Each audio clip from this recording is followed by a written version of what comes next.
hey, dude, like Estonia is way better. Like, you should do like incorporation in Estonia.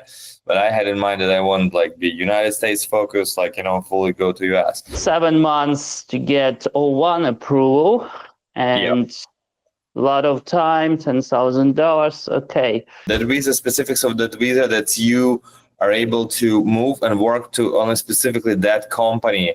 It's like Yeah, you need to develop your business, not just fill out these documents, I believe. Yeah. Why I'm saying this? Because all attorneys will tell you, oh, go O1 first and then EB-1. Looks like you invested a lot of time into that documents for both applications, but now you getting the payback of time by going fast into those airport lines. I don't hear any case when like attorneys say, no, we can't work with you. Welcome back to Immigrants Financial Freedom. Today's topic is talent visa, or the official name EB-1A.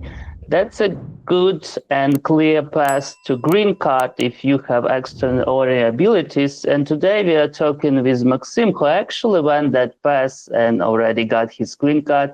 He's going to share some tips and tricks and costs, of course, of all this process. Maksym, привет, hello, and introduce yourself. Hello, Lyubomyr. Thank you very much for inviting me to talk about this, because it's really interesting, and for me it was pretty exciting journey to follow all those like processes of actually both O1 and EB-1A. So we'll talk more about it. And yeah, so my name is Max. I'm CEO and founder of a company called Ostapiv. We do software development, outsourcing software development services for customers, mainly in US. That's what actually also like helped me with like when I was working on my visa and everything. So we're fully like US focused, and doing this for maybe 7 years already. So you choose US because obviously you have business ties, you have company customers here. Can you give us like the first step, and maybe also the length of how this process, like when you started it from the first step, and how many years it took you to get the green card? Yep. So for me, actually, like the process was relatively fast, and I think there is a reason for that. And what I can suggest everyone who would like to follow through that path, talent visas in US. So whatever I was doing like during my career and while working on Ostapiv, my company, I was always like thinking from the perspective that, hey, one day I want probably like move to United States. So I had this kind of long idea in mind, and like all the actions like when I was building the company was, they had. I had in mind like this: one day I'll move probably to US. So, and when we were choosing where to incorporate our company, like, a lot of people were suggesting me, hey, dude, like Estonia is way better. Like, you should do like incorporation in Estonia. But I had in mind that I want like the United States focus, like, fully go to US. And it was actually the right decision. And it was just a coincidence that we decided to incorporate, not to register LLC, but to the corporation, which also helps during your talent visas and EB-1A. So, and a lot of things like publications or any awards I was receiving, like personally, they helped me later on my preparations of all my petitions. So if you have in mind anything like, to move to US, any stage of your life, so it's better to start thinking right now. Yep. Get any publications, like, give interviews, go to write some articles, like go judge or participate in different hackathons. Some, if you're like in tech, like I am, right? So you need to show some like extraordinary ability in the tech space. So whatever publication, whatever media, whatever publicity you can achieve, is better. So because it will be organic. And So tip number one is to have long-term strategy. I guess many people do that. I mean, they understand they won't go to US. They just maybe not that they're not so active as you've been. Anyway, let's say this is it's like step number 0 before starting actual process. ideally, if you can, right? So Can you talk more about step number 1? I know many people start with immigration attorneys, and many immigration attorneys are kind of over-optimistic about the process. They say, yeah, of course, give us money, we will do it. You are so extraordinary. yeah. Tell us about your first step, how you started, and perhaps if you can, the cost of the work with immigration attorney. Sure. Well, so there's like two different things, like O-1 and EB-1A. So O-1, this is the non-immigrant visa. So it means this is the visa, the same like tourist, but with ability to work. And that visa, specifics of that visa, that you are able to move and work to only specifically that company who's submitting on your behalf. So this is like employer-based a non-immigrant visa. So this is my company was petitioning like for me and saying, hey, we need Maksym here in the United States. His extraordinary ability will help to grow the company. So EB-1A is well, it really looks the same. So an O-1 is not green card. It has nothing to green card. Like, it's completely different. It's just a visa in your passport. And while EB-1A, it's called visa, but it's technically a green card. So and EB-1A, it's also employer based. Like you submitting by yourself. So like you can submit by yourself, and to show that you want to demonstrate extraordinary ability in the United States to grow business, succeed, blah blah blah. So, and when deciding like what path would you follow, like O-1 or EB-1A, you need to really understand your existing case. So are you really like extraordinary ability and you can really prove that? For instance, like you're well-known media person, or you're a super well-funded startup, like covered in all global medias, and there is like no there will be no issues with potentially your EB-1A. So, and also you need to consider political thing. So right now, Trump administration is more like strict regarding visas and immigration than was Biden's administration. So you need to consider that as well. And talk to attorneys. Why I'm saying this? Because all attorneys will tell you, oh, go O-1 first and then EB-1. Why? Because like they submit your O-1 first, they make money, right? Like then they go with them like for EB-1A, which is like technically for them is like no, technically the petitions looks the same.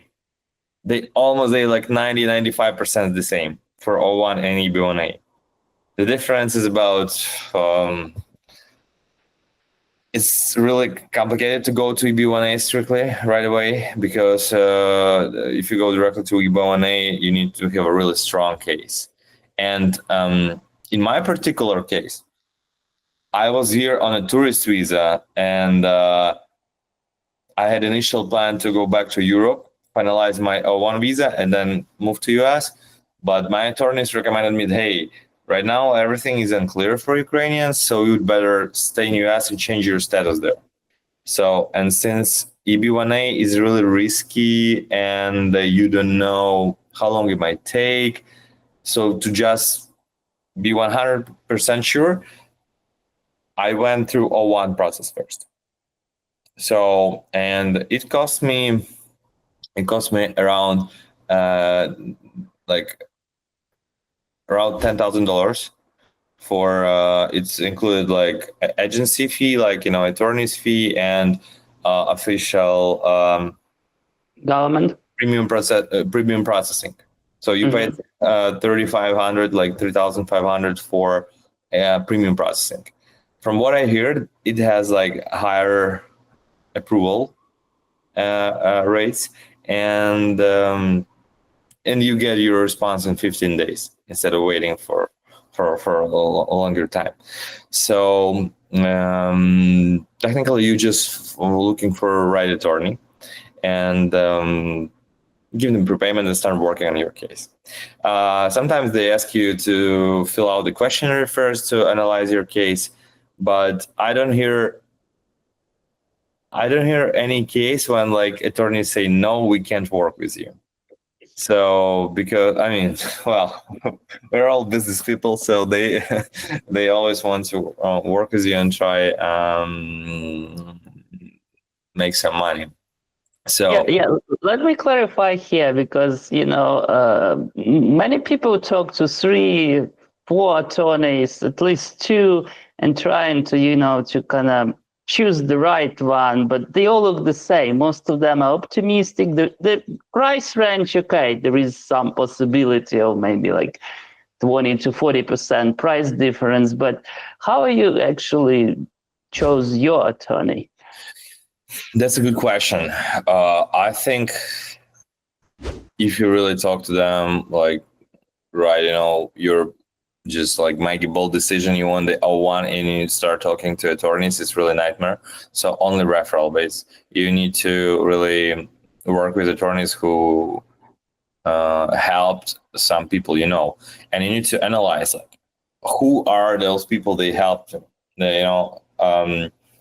Did they help the guy who was really bold and had no any evidence of extraordinary ability, and they really helped him like to create that, and he succeeded, or they helped just like fourth under 30, like super well-funded guy. So you need to understand like how complex was the case of your friend who's referring you to. I mean,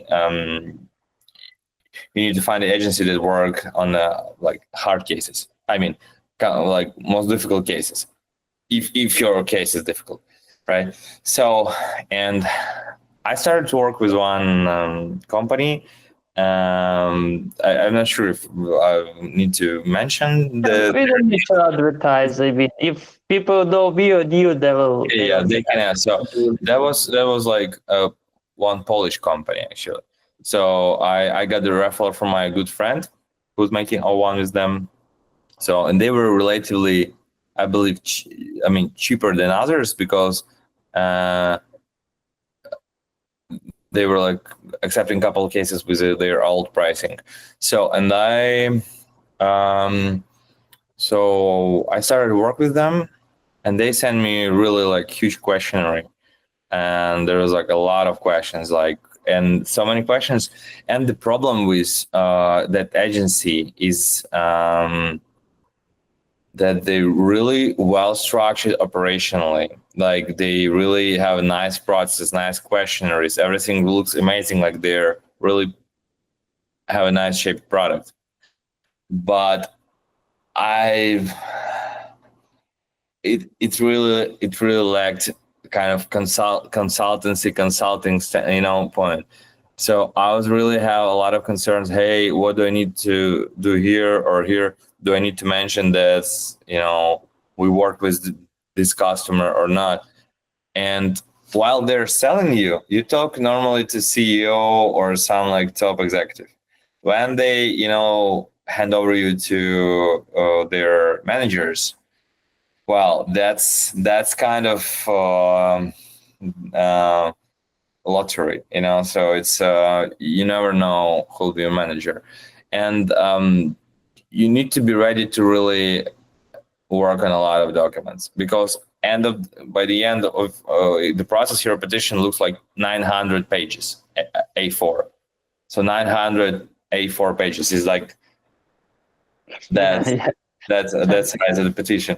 So I had to find things like they said show the proof of your extraordinary ability in in your field and your previous jobs. And I only worked like 2 jobs in my life. Like one is a corporate tobacco company I worked before, and the second is my own company. And I was like, well, I quit the job 2016, and I was working actively on some projects in 2012. How do I find that? Like, let's say, just try to find something. So I had to go back to like old Gmail accounts, like some, I don't know, some ancient mail accounts to find some presentations, to add those presentations to explain why they were extraordinary ability. And then I had to prepare some like letters of recommendation and find my old managers from British American Tobacco, with whom I worked like 10 years ago. So ask them, hey, can you give me a recommendation or something? So that was pretty stressful. And there's a lot of moments there's like, for instance, they told me, give us your like address where you will work in US. And I was like, what it should be like? We don't have like real address right now. Oh, just give us like random co-working space, wherever you want. I just, okay, let's pick New York. Like we work in New York, and I just give it to them and say, okay, now you need us to give, now provide us foreign qualification for that address. Foreign qualification means like you need to get approval of state that your company are able to hire people there. So it's really a serious thing. And depending on which state you're working in, like a different tax, like New York is one tax, like Florida is another tax. And nobody like explained me this, dude, like you need to really think, wow, that's what address you pick, because you will not be able to change it later. It's not that easy to change it later. So, and they were just give us an address, like whatever, randomly, just open Google Maps, give us random like co-working address. But while you need to actually have a seat there, and right now we in the process of O-1 for like one of our employees as well, and in the company, and they were really calling me and they asking me, hey, show us the evidence of the working space of the person who is coming to you. I'm saying, but that person is not in the US yet. Why do I have like booked working space for him? They like show us like photos of his working spot, really. So it could be that, our American government state.gov, they can check, those things. So that was a big deal, and while they told me, just give us random address.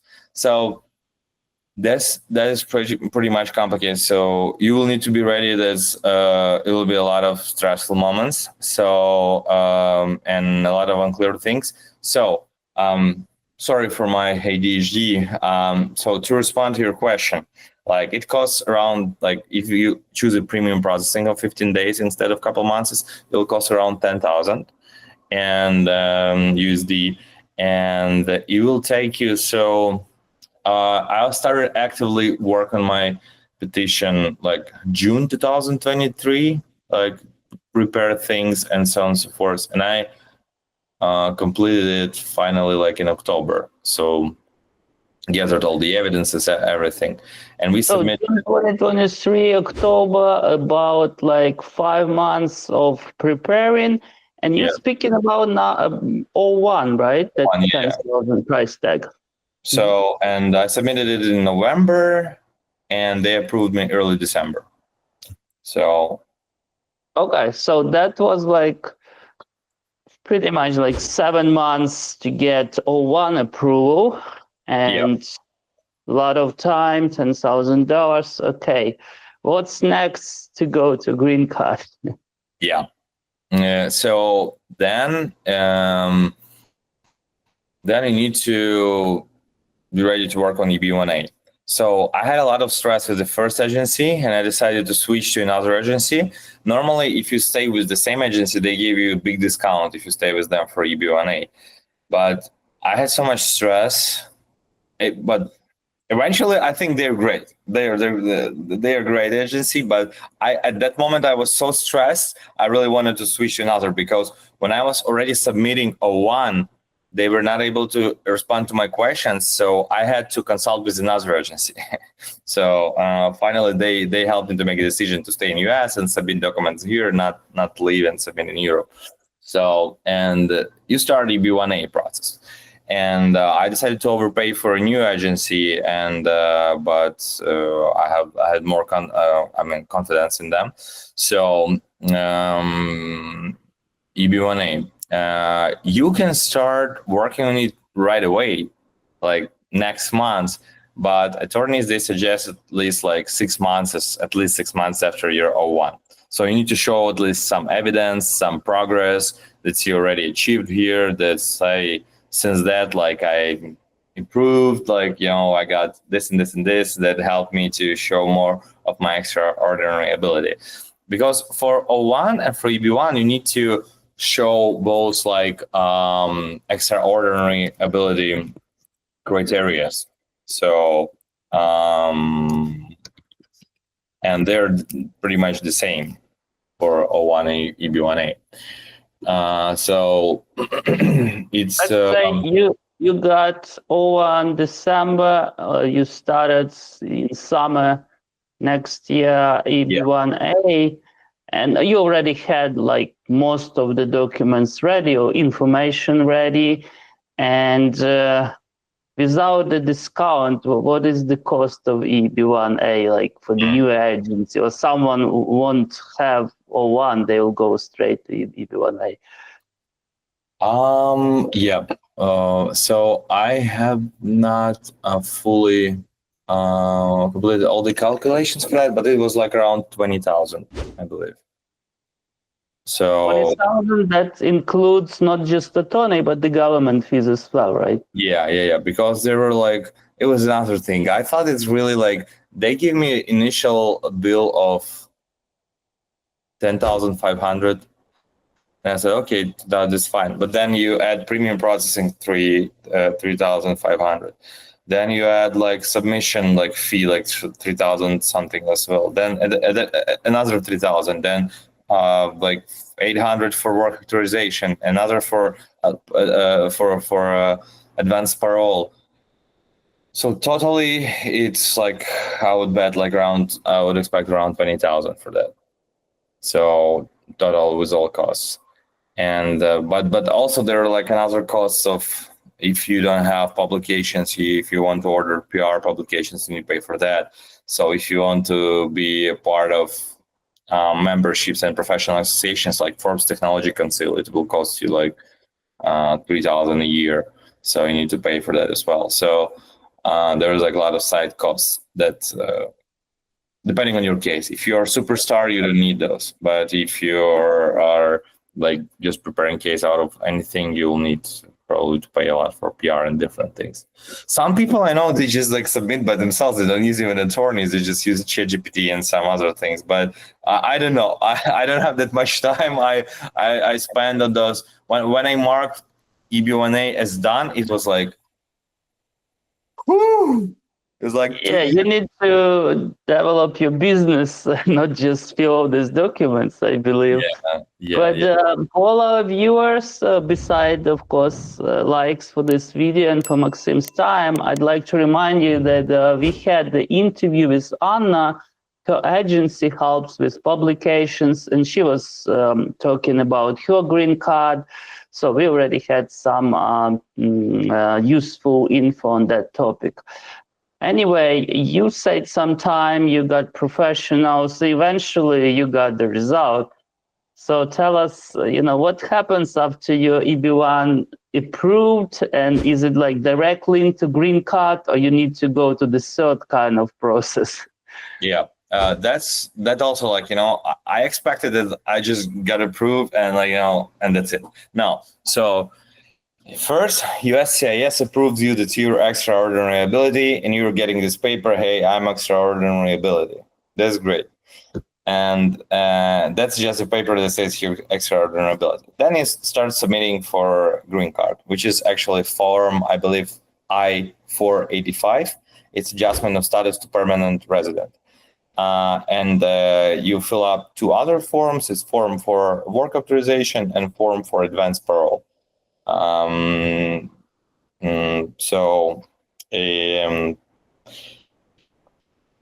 To submit I-485, it's a long form you need to also fill in with a lot of your previous information.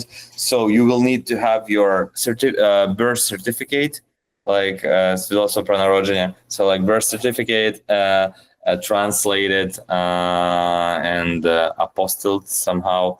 So, and the most tricky thing is your vaccination immunization record.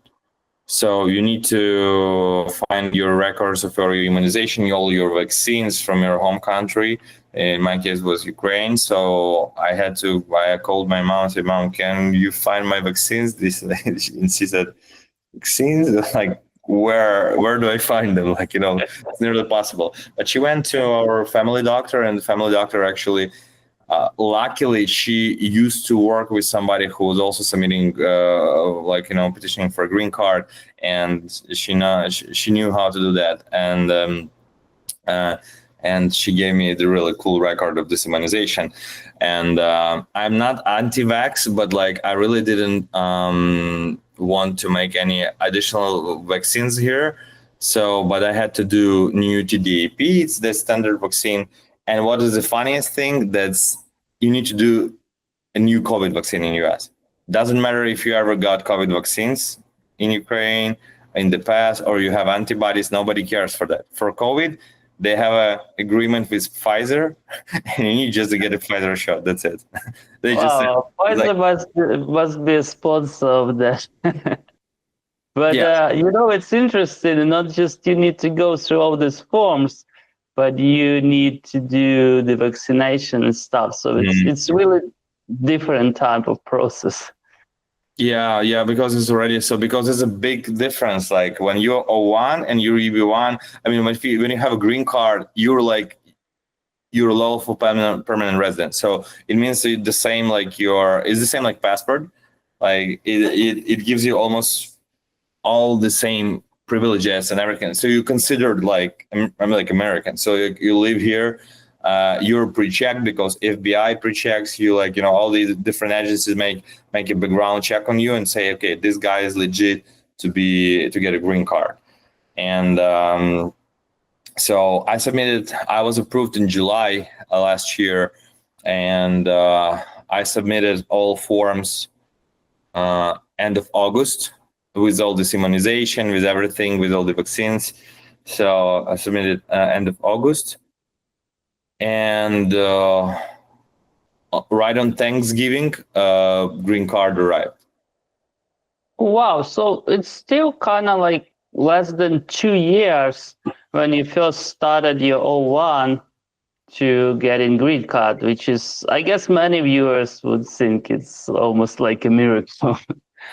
That was really fast, and I think it's really some luck at some time because I was really rushing.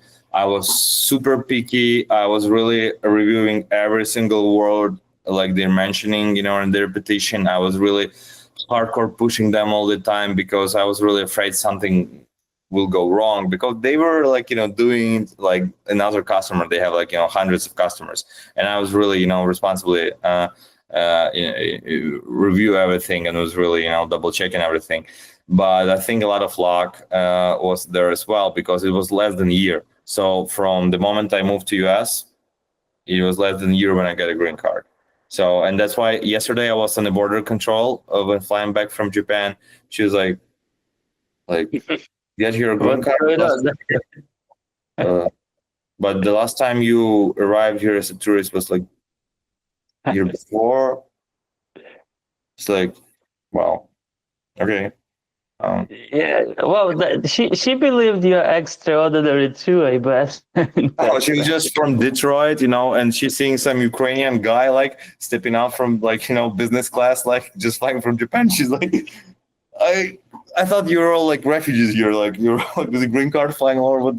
So I think she was just they see all your travel history. And from what I hear, they really don't like people sometimes who are coming here and changing status. But again, this is subjective. This is not they can't tell you anything. So they can't forbid you from entering the country only in case you had some illegal activities or you were staying outside of US more than 6 months, then they can question if you're still like keeping your residency here in US. So yeah, it was really quick, and but it was really painful. So it was really painful and expensive, but I hope it pays dividends now. And well, it's a dream for many people, and I'd like to pay attention for all our viewers that you pay 2 times for premium processing, so like 7,000 out of that 30 went to actually fasten the process and get that premium and time saving, basically. But for some of viewers who think that's a lot of money, just Maksym said, you can start with EB-1A directly. You can do it by yourself, which is probably lowers your chance, I'd say, but it's still doable, and I've seen people doing that. And step 0, have your loan strategy and try to be extraordinary now. Articles, business, associations, whatever is your profession is available. There are 10 criteria in EB-1A. You can easily check them, and it'd be good if you believe you fit not just 3, but at least 5 cents, just to be, yeah, sure. There should be minimum 3, but like in my case, it was 8 out of 8. So it maximizes your chance, like at least something small. And you should be creative. Sometimes you can think, oh, I remember I had a drink with that guy. Maybe it was like actually, some business membership professional association. So you should be really creative. Sometimes people they really, if you are creative plus attorneys are creative, you definitely will get a great case. So, but yeah, start to think now, because I know people who are on TPS or somebody and say, hey, you should start thinking now about it. Said, no, I'll still have my TPS for 1 year. I'll think later. And now it's like Trump's administration, and people Max, listen. So I did what do we need to do for a green card? So that's you really need to do sooner than later, on your publications or whatever. So that's Well, I hope this video was helpful, and some people who are thinking about EB-1A started now. Actually, O-1 is another option for entrepreneurs who are not sure possibly, or want to just work and live in US and grow their business. But please like this video, and for my and Maksym's time. Max, any other last comments, thoughts, suggestions for our viewers? Well, I would say this US is an amazing place for a lot of with a lot of opportunities, and green card can be even a great investment. I was thinking that if I didn't have money for EB-1, I would probably take a loan or something to get that, because with O-1 you're not able to get a new job. With green card you have all the work authorization, everything.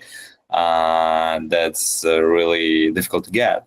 Work authorization is because a lot of people on these programs on TPS, United for Ukraine, they're getting work authorization easily, while it's actually a really serious document which is really difficult to get when you're going through the normal immigration process. And on O-1 you don't have a work authorization. I didn't have a work authorization.